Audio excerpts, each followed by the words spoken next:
Here are two massive mistakes you want to be avoiding on your raid account, man. One in particular that will actually freeze your account progress completely. And yeah, just halt your progression, man. So what is up, guys? This is Cobb. Welcome to the account of Mr. RaiderBot 2023. Seems like one of those kind of more passive progression accounts, being only account level 57, but actually collecting the 270 plus days rewards packages. And the problem with this account is not champion roster by any stretch. Champion roster is looking pretty goddamn solid, to be honest. A lot of legendaries waiting to be built out and taken up to rank 6 as well. Good stuff. A lot of high quality epic champions as well that we could also be building out all up and over here. Maybe you've spotted the mistake already if you've got yourself a keen eye. Before we get to the mistake, if you want to create a new account of your own and get involved in this account takeover series, then the best possible way that you can do both of those things is sign up to Raid using my beginner promo link down below at the top of the video description box, man. Make sure you're signed out of Plarium Play if you're on PC, then click that link right now to kickstart your account with a free legendary champion in the form of Karato Fox Hunter, followed by 3 further epics as you level up your account. It's the best beginner promo link going, and it will also get you a priority pass to get involved with this account takeover series, which you can also do by visiting the description box down below and joining my Discord server. Then go ahead and make a post in the account takeover submissions channel. So Mr. RaiderBot did actually ask me to go ahead and take a look into his Fire Knight team specifically on this account, which I will get to in just a second. But let me tell you something, man. The mistake that is freezing the progress on this account is the insane abundance of rank 5 and level 50 champions, but mostly rank 5 champions, man. In fact, we've actually got so many champs that are worth building out here. It's crazy as hell, and yet we only have actually 5. I was gonna say 6. 5 level 60 champions across the entire account. It's crazy as hell. And what else is crazy as hell is that it's not a big variety of champions either. It's actually Rathalos, damage dealer, Ninja, damage dealer, bit of wave control as well. He brings an AoE freeze, of course, and he's a bit of a different style of damage dealer, but still damage dealer. Kill, nuker and damage dealer. Magna is basically just Rathalos, but with like a slightly different flavored kit and being like an epic champion HP base and stuff. They do the same job. They hit things very hard in an AoE, right? Kind of 4 damage dealers and an Aniri built out as our max level champions on the account, so not even a crazy variety, you know? But variety aside, man, this many level 50 champions, insane. Crazy as hell, right? One level 60 champion is worth really like 6 or 7 level 50 champions in terms of power level and what they're actually going to do on your account. And so honestly, first and foremost, what I feel like I should do on this account is recommend a whole bunch of champions, I guess kind of in rank order, that I would recommend taking up to level 60 as soon as possible on this account to help with progression into just multiple areas of the game. Actually, before I do that, I just want to point out as well is that indecision in general seems to be like a big theme on this account as well. That's really sort of freezing progress. Not only do we seem kind of unable to decide what champion we want to take up to max level next and up to rank 6 next, but even our skill books are kind of here and there and everywhere, man. Couple of skill books into the apothecary over here. The deacon, it's like we spend skill books into the deacon, but not quite enough to reduce the cooldown on his A2 and on it, okay, a little bit on the A3, but not quite fully on the A3 and not quite on the A2 either. Then we got like another epic champion. We put a few skill books into the shaman of all champions, which I wouldn't recommend building out necessarily, but now we've gone ahead and spent these skill books. Oh my god, can I just say as well, how unlucky is this, dude? All of the books went into the A2 and the and into the A1. This is absolutely horrible to behold, and we've missed all of the reduced cooldown going into the revive, which is just really sad. But yeah, it's just a lot of champions that are kind of like this, right? That have a couple of skill books put into them. Takeover here is another one.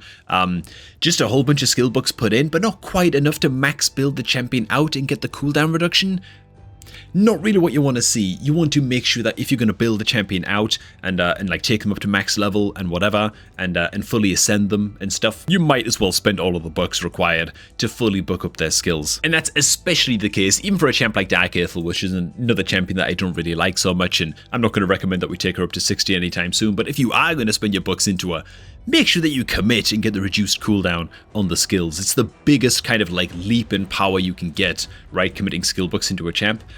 Anyways, man, what should we be maxing up next on this account? For me, and in order of priority, the first champ I would take up to level 60 as soon as possible would be the Coltart. Luckily, we do have her fully booked out, and I am going to be tweaking the artifact builds on a lot of champions on this account, particularly the ones I feel are going to be important for progression on the account. So yeah, the Coltart going up to 60 is a no-brainer.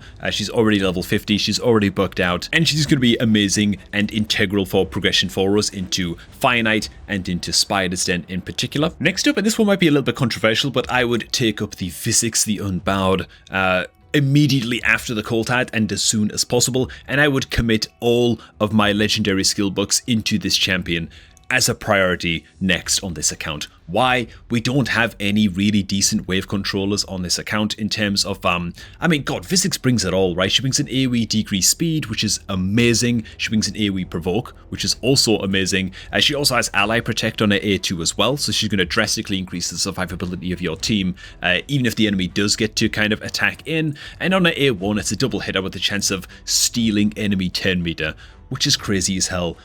Again, into the likes of Fire Knight, right, which is a dungeon that we're struggling with right now anyway. But yeah, her wave control is going to make her an amazing, amazing asset into a ton of dungeon content. The 10 meter decrease on the A1 is going to be good into Scarab, in Doom Tower.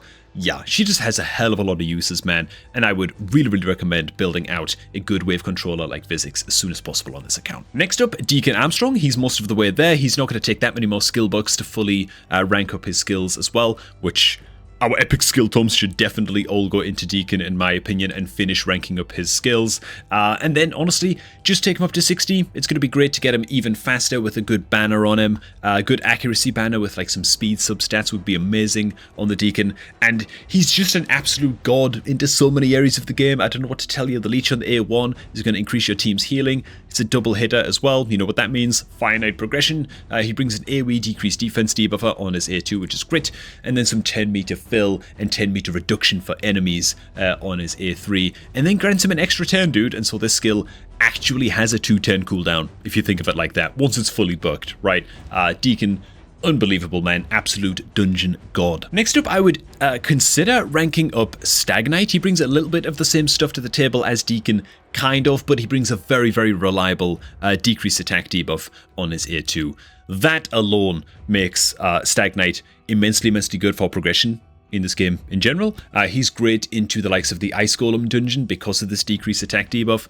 He can be finding some use into Demon Lord Clan Boss as well, where you need a good reliable decreased attack debuff up on the Clan Boss at all times. He can even be a decent starter champ for when you're just getting started into Hydra for the first time. That's just how powerful these two debuffs are on his A2, and so yeah, this is another champion that I would recommend that we build out. Speaking of Hydra, I think by the time we've maxed up all of these champs that I've covered so far, we'll be about ready to then go ahead and max up the Rector Drath and get really, really good value from a level 60 Rector Drath as we are looking to get involved into Hydra for the very first time, right? She brings all kinds of heals, perfect veil buffs, great into Hydra, the perfect veil buff, and she of course also brings a revive as well on her A3 and a decreased attack on the A1 too, so she can also help us progress a little bit into Ice Golem as well. I guess she's got a pretty good kit for just general team survivability, but particularly good into Hydra. Then and only then would I actually go back and get back to the Sun Wukong and take the Sun Wukong up to level 60 as kind of like an arena specialist, but also to help us out in Hydra as well,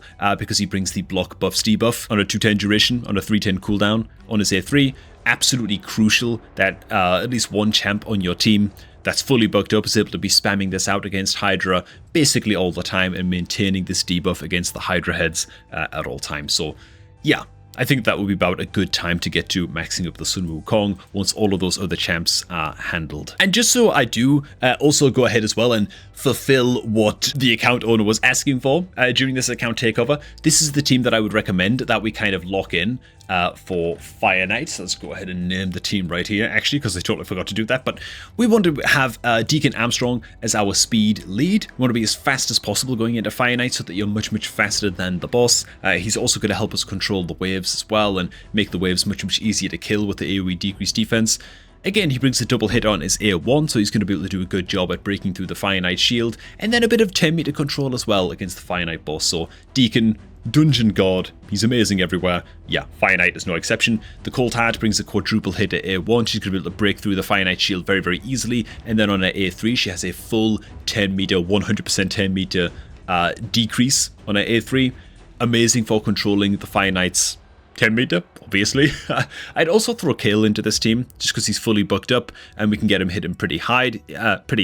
He's going to help us smash our way through the waves of enemies as well leading up to the boss. And then he does bring a quadruple hit on his A3 as well, which we can open up with against the Fire Knight boss to instantly just shatter all of those shield stacks. I'd also bring Apothecary. Very, very easy champion to build out.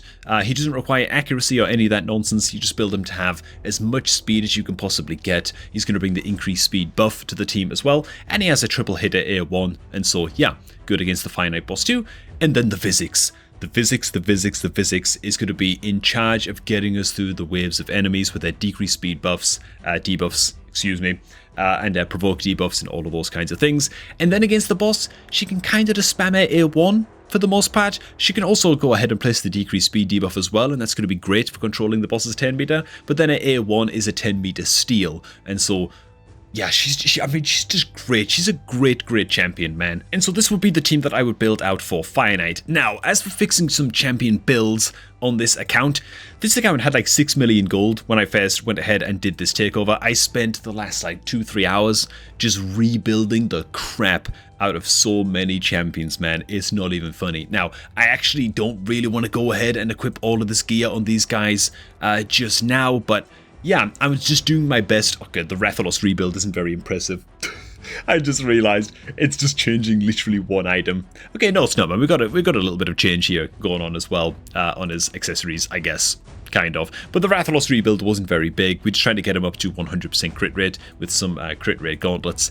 And that's kind of it. He's very, very much on the slow side. But frankly, rebuilding the Rathalos is a little bit lower priority on this account, to be honest, in my opinion, at least when it comes to just progressing in the dungeons. Rathalos is a great champion, but he's more of a great champion into, well, arena progression. He's fine, just a good arena nuker, but he's great into Hydra as well. That's where he really excels, right? But it's really into these champion rebuilds, and again, I'm not going to equip the gear right now because the account is a little bit broke in terms of silver, and a lot of the gear that I would suggest to equip on these champs needs to be rolled up during an artifact enhancement event once we have the silver on the account to do so, and that's up to the account owner to do at a later stage. But yeah, you can see some of the additional mistakes that have been made on this account that equally frees your progress, and that is just upgrading the crap out of a bunch of legendary 6-star gear, kind of irregardless of the stats that are on the gear, right? For example, these boots. Oh my goodness. Dude, these boots. Holy crap. Has there never been a bigger, like, bait pair of boots in the game, just pretending, just cosplaying as a good artifact in Raid Shadow Legends, but they're actually just god-awful. I mean, HP percentage main stat can be fine if we like triple rolled the speed or something as the substat. We didn't roll into speed a single time, we roll into flat defense 3 times. Real bad, and then the rest of the substats are also extremely bad as well. We would have had to get omega lucky with like a triple roll of speed or a quad roll of speed or something to make these boots salvageable and sort of usable. Yeah, flat stats are just always worse than percentage stats. And realistically, you kind of want speed as the main stat on these boots, you know? Or at least attack percentage is the main stat on these boots if you're going to have them on a ninja, you know what I'm saying? So yeah, they're kind of just a little bit irredeemable. The gloves, attack percentage main stat, kind of hoping for crit damage is the main stat on these gloves at this point. This is just like a classic case that I've seen dozens and dozens of times now during these account takeovers, where we see champions built out in gear almost just because the gear is 6-star. Like, it's like 6-star quality gear, and maybe it's like a Forge Pass set or something, and so, you know, the account owner just assumes that the gear, well, it must be good, you know? How could the gear possibly be bad? I mean, look at the Kale, for example. You know, the Kale is the other one that's just been put in a whole bunch of righteous gear, which gives speed and resistance, by the way. Resistance is not a good substat for almost any champ in the game, unless you're building a champ specifically to resist a certain boss's mechanics. For example, Head of Mischief in Hydra, or maybe against like Scarab King or something like that. But yeah, flat stats as your main stat on your gauntlets, definitely not good. On your Nuka, it wants to be crit damage. We've got like a resistance main stat chest piece here. you know, which resistance is doing absolutely nothing for the kill, just for context. The boots, again, HP percentage main, flat stat rolls here, a little bit of crit, but for the most part, don't be fooled as a new player. Just because a piece of gear is 6-star and of legendary quality, and because it's like a set that you paid for in the game or something. I actually don't know if this is a paid for set or if we've just saved up a lot of crafting materials for Righteous over the course of a few forge passes. But regardless, don't be fooled into thinking that a piece of gear is good just because it's rare, right? That's not really how it works. It's much like stats over everything, stats over sets, and certainly stats over rarity when it comes to gear. So yeah, when it comes to rebuilding the kill, this is actually a really, really egregious kind of misbuild on the kill. You know, his attack isn't quite as high as it could be. His crit rate's actually somehow fine. I guess we just rolled into a lot of crit rate, but his crit damage is painfully, agonizingly low, right? So yeah, and also his accuracy is very, very low as well, now that I take a look at it. Only 80 accuracy. That means that he can only really be landing his debuffs consistently into like stage 8 or 9 dungeons, which is very, very low indeed, you know. So yeah, this is a preset that I made for the kill a little bit earlier. We're switching some gear around from the Deacon to go ahead and make this build work. It's fine, I've rebuilt the Deacon as well, so he's not going to be missing any gear pieces, and this is the new build that the kill would end up in, were it up to me. Now, some of these pieces are grit, some of them are not so optimal. This chest piece right here, for example, triple rolled into flat attack. Like, are you kidding me, dude? That sucks so bad, but it's attack percentage main stat, and it's a feral piece, which gives 40 accuracy outright. It's just a one-piece set, and so it's doing a lot to sort of boost up our accuracy, and this account is lacking some good attack percentage chest pieces, so I'm kind of making do with what I've got for this one. But as you can see, once we fully upgrade the Kill's boots as well, he's going to end up being quite a bit faster than he is right now. Once those boots are upgraded, you know, he'll be even quicker. His attack is going to be upgraded by quite a bit. Loses a little bit of crit rate, but it doesn't matter. Kill can be kind of crit capped at 85% crit rate and do just fine, because his A2 has an extra 15% chance to crit. So 85%-ish crit rate on the kill is fine. His crit damage is going to stay about the same, because we just don't have any decent crit damage amulets across the entire account. Actually, we have one 4-star, one for Dark Elves, but it's going on the Cold Heart. Quick spoiler. But mostly we're fixing the kill speed and his accuracy, and just keeping his attack damage and stuff and his attack stats roughly where they are, you know. Looking to fix the kill's accuracy, man, is the main thing all up and over here, man. So that is the set that we made for the kill. For the ninja, who also was in drastic need of just being fixed up, I guess, we're pulling all kinds of gear off of the... What the hell is this champion's name again? You know what? I'm not even going to look it up. That's how much disrespect I'm going to give to Chronicler Adolin. It came back to me, okay? She's a piece of crap champion, man. Some people say, oh, she's decent, she's this, she's that. Dude, for an early game account, let's just be serious for a second here, okay? This champion is trash for progression on an early game account. She specializes into such niche areas of the game. Do not bother even putting artifacts on Chronicler Adolin, okay? She's got her place into niche areas of the game, not for an early game account, man. So I'm going to go ahead and steal her gear, slam it on the ninja, and the ninja is going to be drastically improved by this rebuild, right? He had all kinds of like HP percentage and stuff going on. With this rebuild, he's going to be a hell of a lot faster, which is great. His attack is going to take a hit.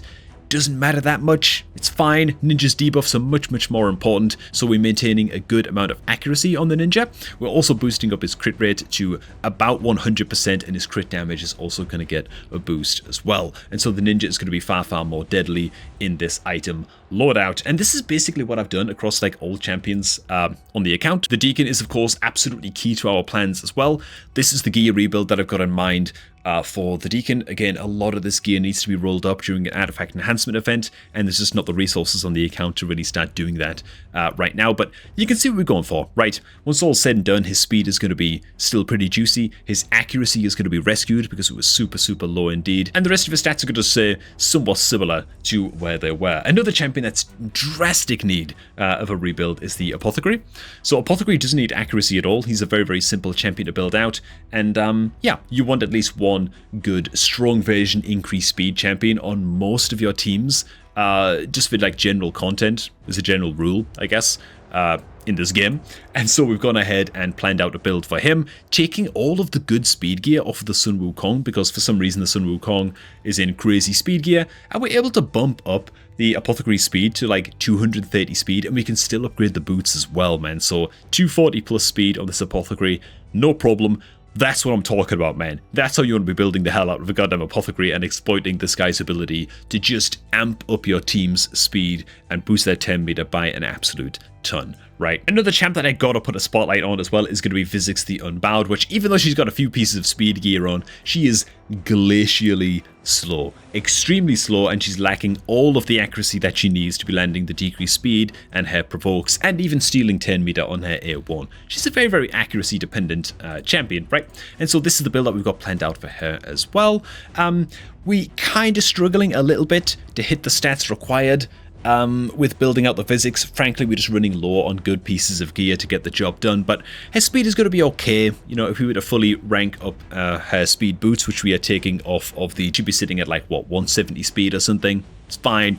Accuracy much improved. Remember, you need 10 accuracy on your champs per dungeon stage that you are attempting to clear. So stage 10 dungeons, you want about 100 accuracy. Stage 16 dungeons, you want 160 accuracy, and so on, right? So she definitely needs a bit of a boost, this Vizix the Unbowed. It's going to be helped out by artifacts, accessory artifacts as we rank her up and as we continue to ascend the Vizix, and then we can unlock things like HP amulets with accuracy substats and accuracy banners with speed substats and that kind of thing, right?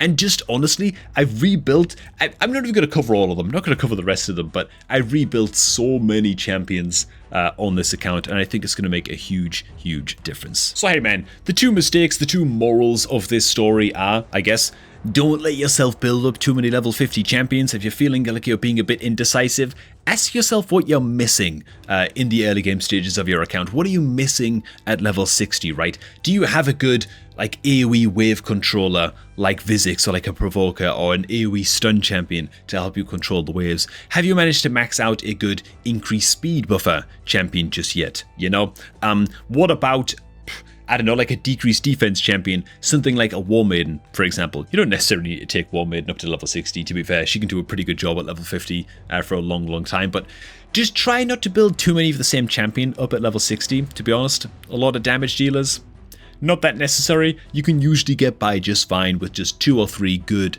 damage dealers, including your starting champion, for example, when you're first getting started in raid and in the earlier months of your account. Just whatever you do, always remember that a level 60 champion is worth about 6 or 7 level 50 champs in terms of power level and what they can actually get done on the battlefield, right?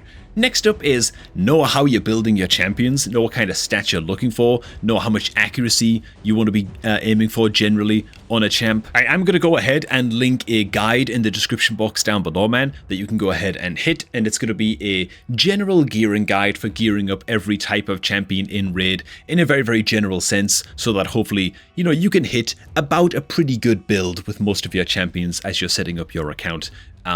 With like 90% accuracy or like 90% reliability, you know, it's going to make sure that you're not going too far off the tracks. Anyhow, man, I'm going to go ahead and leave this one here and get myself some sleep. It's been a 16-hour shift trying to prepare as many videos for the channel as I can before the holidays really start to pick up pace rather. God, see, I'm losing it, man. And I'm just not going to have time to record new videos, but I want to make sure that we're hitting at least a video a day while I'm gone for the holidays, man. You know what I'm saying? I'm making that commitment to y'all. So hell, thanks for watching, guys. Hope you all did enjoy this one. And remember, if you're looking to get involved in this account takeover series, the best possible way you can do that, get a priority pass for getting involved in this account takeover series, is by using my beginner promo link to sign up to raid and create a new account, man. Getting yourself a starter legendary champion in the form of Corrado Foxhunter, as well as 3 additional epic champions as you level up your account, man. Just the best beginner promo link going. Make sure to use that promo link right now, man, to set up your second account. It's down below. All right, thanks for watching, guys. Enjoy the rest of your day, and I'm going to catch all of y'all just a tad bit later, man.